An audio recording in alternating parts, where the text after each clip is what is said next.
로마서 11장. 그러므로 내가 묻겠습니다. 하나님께서 자기 백성을 버리셨습니까? 절대로 그렇지 않습니다. 나 자신도 이스라엘 사람이요 아브라함의 후손이며 베냐민 지파 출신입니다. 하나님께서는 전에 택하신 자기 백성을 버리지 않으셨습니다. 여러분도 성경이 엘리야에 관해 한 말을 잘 알고 계실 것입니다. 엘리야는 이스라엘을 고소하며 하나님께 이렇게 호소하지 않았습니까? 주님, 그들이 주님의 예언자들을 죽이고 주님의 제단들을 헐어버렸습니다. 이제 저 혼자만 남아있는데 그들은 저마저 죽이려 하고 있습니다. 그런데 하나님께서 엘리야에게 무엇이라고 대답하셨습니까? 하나님께서는 내가 바알에게 무릎을 꿇지 않은 사람 7,000명을 나를 위해 남겨두었다고 말씀하셨습니다. 지금도 마찬가지입니다. 지금도 하나님의 은혜로 택함을 받은 남은 자들이 있습니다. 은혜로 하신 것이라면 그것은 행위에 의한 것이 아닙니다. 행위에 의한 것이라면 은혜는 더 이상 은혜가 되지 못할 것입니다.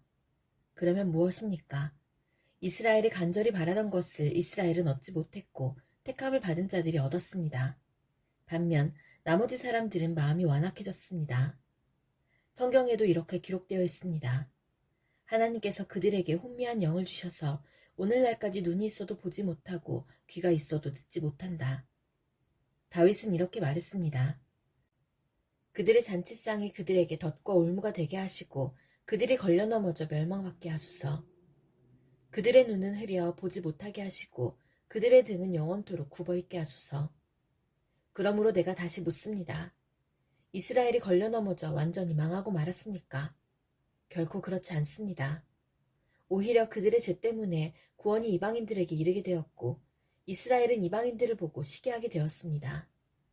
이스라엘의 범죄가 세상에 풍성한 복을 가져다 주었고 이스라엘의 실패가 이방인들에게 풍성한 복을 가져다 주었다면 이스라엘 전체가 하나님 앞에 돌아올 때 그 풍성함은 얼마나 더하겠습니까?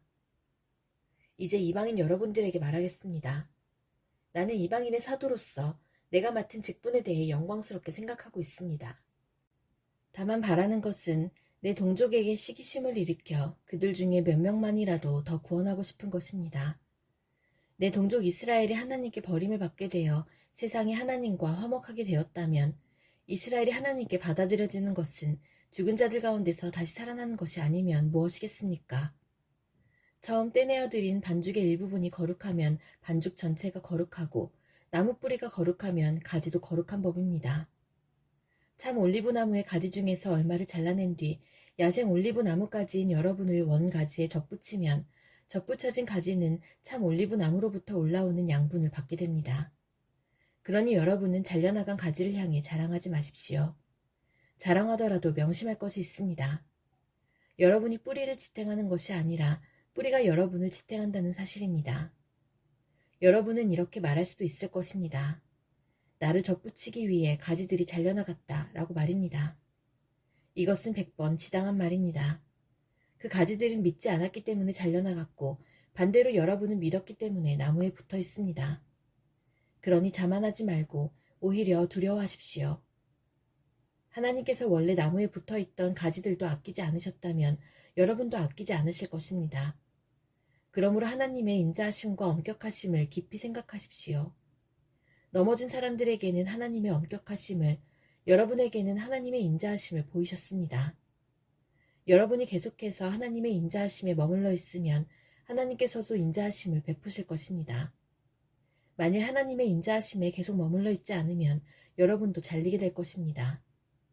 그리고 잘려나간 가지가 다시 믿게 되면 그들도 다시 접붙임을 받게 될 것입니다. 왜냐하면 하나님께서는 그들을 다시 접붙이실 능력이 있기 때문입니다. 여러분은 본래 붙어있던 야생 올리브 나무에서 잘려 여러분이 속한 종자와는 다른 좋은 올리브 나무에 접붙여진 가지입니다. 그렇다면 원래 좋은 올리브 가지였던 유대인들이 원래 그들이 붙어있던 좋은 올리브 나무에 접붙여지는 것은 얼마나 쉬운 일이겠습니까? 형제 여러분, 나는 여러분이 스스로 똑똑하다고 생각하는 일이 없도록 하기 위해 이 비밀에 대해 알기를 원합니다. 비밀의 내용은 이렇습니다. 이방인의 충만한 수가 하나님께 돌아오기까지 이스라엘 중에 얼마는 완악한 채로 있게 된다는 사실입니다. 그리하여 온 이스라엘이 구원을 얻을 것입니다. 성경에 이렇게 기록되어 있습니다. 구원자가 시온에서 나와 야곱의 자손에게서 경건하지 못한 것을 제거할 것이다. 이것은 내가 그들의 죄를 없앨 때에 그들과 맺을 내 언약이다.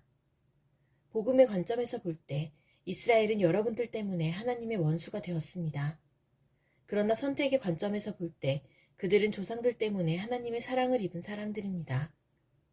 하나님께서는 선물을 주시고 부르신 후에 무르는 법이 없습니다.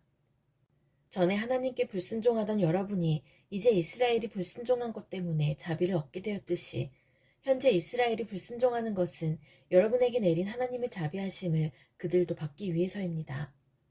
하나님께서는 모든 사람에게 자비를 베푸시기 위해 모든 사람을 불순종하는 데에 가두어 두셨습니다. 하나님의 지혜와 지식의 부요함은 참으로 깊습니다. 하나님의 판단은 헤아릴 수 없으며 그분의 길은 아무도 찾을 수가 없습니다. 누가 주님의 마음을 알았으며 누가 그분의 의논 상대자가 되었습니까? 누가 먼저 하나님께 무엇을 드려서 하나님의 답례를 받는단 말입니까?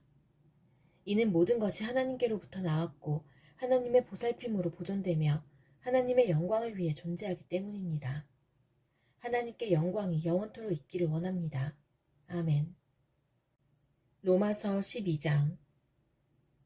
그러므로 성도 여러분, 나는 하나님의 자비로서 여러분에게 권합니다.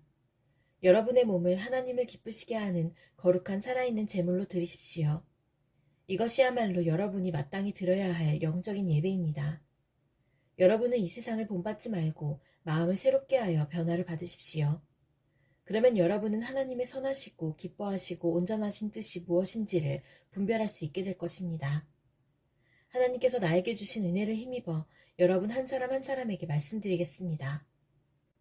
여러분은 여러분 자신에 대하여 마땅히 생각해야 할 것 외에 다른 것을 생각하지 마십시오. 여러분은 하나님께서 각자에게 주신 믿음의 분량대로 냉철한 판단을 가지고 자신에 대하여 생각하십시오. 사람에게 몸이 있고 그 몸에는 많은 지체가 있어 그 지체들이 하는 일이 각기 다른 것처럼 우리도 여럿이지만 그리스도 안에서 한 몸을 이루었고 한 사람 한 사람이 서로에 대해 지체로서 연결되어 있습니다. 우리는 하나님께서 우리에게 주신 은혜에 따라 저마다 다른 선물을 받았습니다.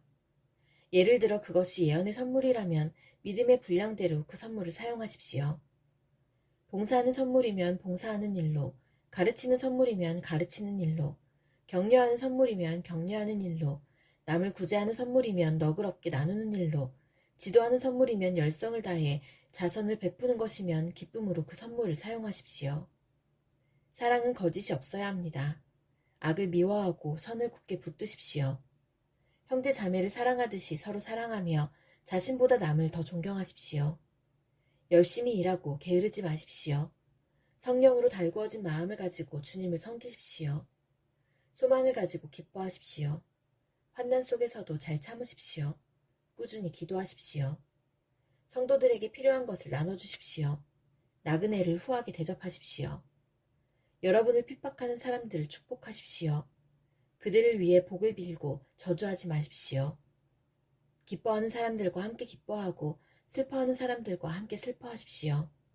서로 한 마음이 되십시오. 교만한 마음을 품지 마십시오. 하찮아 보이는 사람들과도 기꺼이 사귀십시오. 스스로 지혜 있는 척하지 마십시오. 아무에게도 악을 악으로 갚지 마십시오. 모든 사람이 보기에 선한 일을 하십시오. 여러분 쪽에서 할 수 있는 일이라면 모든 사람과 더불어 화평하게 지내십시오. 사랑하는 여러분, 여러분이 직접 원수를 갚지 말고 하나님의 진노에 맡기십시오. 성경에 이렇게 기록되어 있습니다. 주님께서 말씀하시기를 원수 갚는 것이 나에게 있으니 내가 갚을 것이라. 여러분은 이렇게 하십시오. 원수가 먹을 것이 없어 굶고 있으면 먹을 것을 주고 목말라 하면 마실 것을 주십시오. 그렇게 하는 것은 그의 머리 위에 숯불을 쌓는 것이기 때문입니다. 악에게 지지 말고 선으로 악을 이기십시오. 로마서 13장. 누구든지 국가의 권세 잡은 사람들에게 복종하십시오. 하나님께서 세우시지 않은 권세란 없습니다. 세상에 있는 권세는 다 하나님께로부터 나왔습니다. 그러므로 그 권세를 거스르는 것은 권세를 세우신 하나님을 거스르는 것과 같습니다. 그런 사람은 심판을 받게 될 것입니다. 의로운 일을 하는 사람에게는 통치자들이 두려움의 대상이 아니지만 악한 일을 행한 사람에게는 두려움의 대상입니다. 권세 잡은 사람을 두려워하지 않고 싶습니까? 그렇다면 의로운 일을 행하십시오. 그러면 그에게 칭찬을 받을 것입니다. 통치자는 여러분에게 유익을 주기 위해 일하는 하나님의 일꾼입니다. 그러나 여러분이 악을 행한다면 두려워하십시오. 그가 공연히 칼을 차고 있는 것이 아닙니다. 그는 하나님의 일꾼으로서 악을 행하는 사람에게 벌을 내리는 하나님의 진노를 집행하는 사람입니다. 그러므로 권세에 복종하십시오. 단지 벌받을 것이 두려워서가 아니라 양심 때문에 복종해야 합니다. 여러분이 세금을 바치는 것도 같은 이유에서입니다. 통치자들은 바로 이런 일에 종사하는 하나님의 일꾼들입니다. 모든 사람에게 해야 할 의무를 다하십시오.